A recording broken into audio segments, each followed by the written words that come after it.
To the people, and this has been a wide-running uh, conversation. You've had a personal relationship with Kamala Harris as well as a professional relationship. For the people who say that Kamala Harris is not black, what do you say to that? I would say that I'm smiling, frankly, in answer to the question, because Kamala Harris is as much of a black woman as I have ever been associated with, or in any fashion. As a matter of fact, I've often wondered, how can I get her not to say some of the things she would say, and not to take some position that I thought was not good, but I did not ever view her as being other than black. Never in life. And I still don't view her as being other than black. And by the way, I don't think she views herself as being other than black. I think her commitment to her mother was Indian, East Indian. I think her commitment to her father, who's a Jamaican. I think in each of those cases, people have forgotten that those are people with the same African heritage, that everybody, her color, my color, and their color, actually has. At one time, white folks used to say in this country that you had 1 cent of black blood in you, you were black. When we were enforcing Jim Crow, that is exactly how they put it. And suddenly, because her father is Jamaican and her mother is East Indian, somehow that makes her less than black. It doesn't. By their standards, that ought to be a certification of her blackness, so to speak. But it serves their purpose, period. And that is not, in my opinion, erasable. And I think the fact that she married a person of Jewish faith doesn't make her a Jew. There's a whole lot of other things that makes the combination thereof. And I just wished in this political world we could get off of having to justify our ethnicity and our culture beyond our qualifications. Do you think it's more because she's running as president that this scrutiny has become so polarizing? The question of her being black, African American, do you think that's I the think reason? that all started when Barack Obama became a candidate for national office.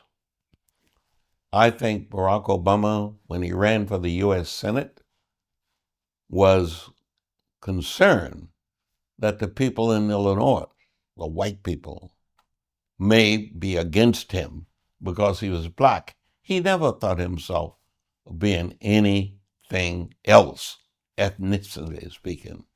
Uh, at one point, somebody raised the question about his ethnicity when they said that his mother was white, and somebody quickly responded by calling attention to the fact that his father was an African, pure African, and in the color of skin, not as black as Willie Brown, or not as black, as Mike Garrett, the famous running back for the SC Trojans, or not as black as Nat King Cole, uh, when chances are, uh, etc., or blind Stevie Wonder. No, they didn't equate any of negatives to that. But when Barack Obama was running, uh, they said he was black until he started running against Trump. And suddenly they didn't say he wasn't black. What he said was he wasn't born in this country. And he went about trying to find a way to prove that he wasn't born in this country. There's so much trivia, so much nonsense associated with ethnicity and with culture associations, etc., that have nothing to do with your qualifications. Kamala Harris once mentioned that she washed collard greens in the bathtub while preparing for a large Christmas party. Some critics have argued that this story panders to cultural stereotypes aimed at African American voters. Have you ever tasted Kamala Harris's collard greens? No. And what do you think about this story that she told in regards to her preparing collard greens in the bathtub? And do you think that panders to African American voters? I think that collard greens are one of the choices of vegetables that I've eaten all of my life, from the time that I was ever invited to the kitchen table. One of the vegetables was collard greens. And collard greens were grown in the backyard, the garden, as people call it. But for me, it was part of our growing, just like we raised our chickens, we raised our hogs for our meat. All those things are part of the heritage from food standpoint of people of color. So reference to collard greens is clearly an indication of your food of choice based on your ethnicity in many cases.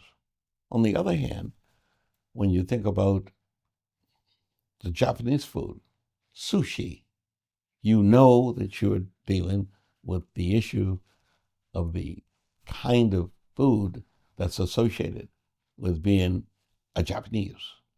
You know, frankly, that in the world of those who said they're Italian, and so suddenly when they start eating a great amount of food that's associated, noodles and things of that nature, Pasta. then you suddenly discover, wait a minute, the Chinese didn't call it pasta.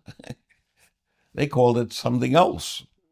And it was the same kind of food, but it was called, so the food labels have generally always come from some people who eat that kind of food on a preferential basis and have for a long time. When you say Irish potatoes, people now know we're talking about the potatoes that the Irish grew as part of substantive food on their tables with regularity. So yes, greens, collard greens, relates to black people, period. And you're not trying to do anything other than let folk know you know how to cook food that's traditionally provided for black people. Thank you. I remember my grandmother actually washing the collard greens in the kitchen sink. You got to wash it. You got to get whatever dirt was on them because you grew them usually, or you knew somebody that grew them. Seldom could you ever find those in the grocery store unless they know that black people shop there, because you don't really, it's amazing how the food identifies, in many cases, part of your ethnic heritage. But on many occasions, somebody is trying to make it appear as if there's something negative about eating collard greens. Well, I disagree with them. I do too.